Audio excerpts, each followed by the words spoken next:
മലയാളികൾക്ക് ഏറെ അഭിമാനകരമായ ദിവസം സമ്മാനിച്ചുകൊണ്ടായിരുന്നു കഴിഞ്ഞ ദിവസം കടന്നുപോയത്. മികച്ച നടനുള്ള സംസ്ഥാന ചലച്ചിത്ര പുരസ്കാരം മലയാളത്തിന്റെ അഭിമാനതാരം മമ്മൂട്ടിയെ ഏറ്റുവാങ്ങിയ നിമിഷം മാത്രമല്ല, അതേ ദിവസം തന്നെ രാജ്യത്തെ പരമോന്നത സിവിലിയൻ ബഹുമതികളിലൊന്നായ പത്മഭൂഷണും അദ്ദേഹത്തെ തേടിയെത്തിയത് ആഘോഷത്തിന് ഇരട്ടി മധുരം നൽകി. ബ്രഹ്മയുഗം എന്ന ചിത്രത്തിലെ കൊടുമൺ പോറ്റി എന്ന കഥാപാത്രത്തിനാണ് മികച്ച നടനുള്ള പുരസ്കാരം മമ്മൂട്ടിയെ തേടിയെത്തിയത്.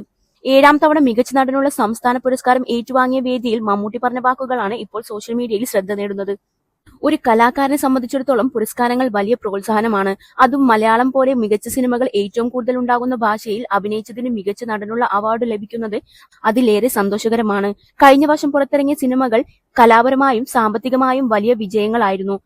പുതിയ അഭിനേതാക്കളുടെ ഗംഭീര പ്രകടനങ്ങളും നമ്മൾ കണ്ടു. മമ്മൂട്ടി പറയുന്നു. തനിക്കൊപ്പം മത്സരിച്ച കലാകാരന്മാരെ അഭിനന്ദിക്കാനും താരം മറന്നില്ല. സ്പെഷ്യൽ ജൂറി മെൻഷൻ ലഭിച്ച ആസിഫ് അലിയും ടൊവിനോ തോമസും ഒരു മില്ലിമീറ്റർ പോലും പിന്നിലല്ല. സൗബിൻ ഷാഹിർ, ഷംന ഹംസ എന്നിവരടക്കം എല്ലാവരും അഭിനയത്തിലൂടെ അത്ഭുതപ്പെടുത്തിയവരാണ് എന്നും അദ്ദേഹം കൂട്ടിച്ചേർത്തു. ഫെമിനിച്ചി ഫാത്തിമ പോലുള്ള സിനിമകൾ മലയാളത്തിൽ മാത്രമേ ഉണ്ടാകൂ എന്നും അത്തരം സിനിമകൾ ഉൾക്കൊള്ളാൻ കഴിയുന്ന പ്രേക്ഷകരാണ് മലയാളികളെന്നും മമ്മൂട്ടി പറഞ്ഞു.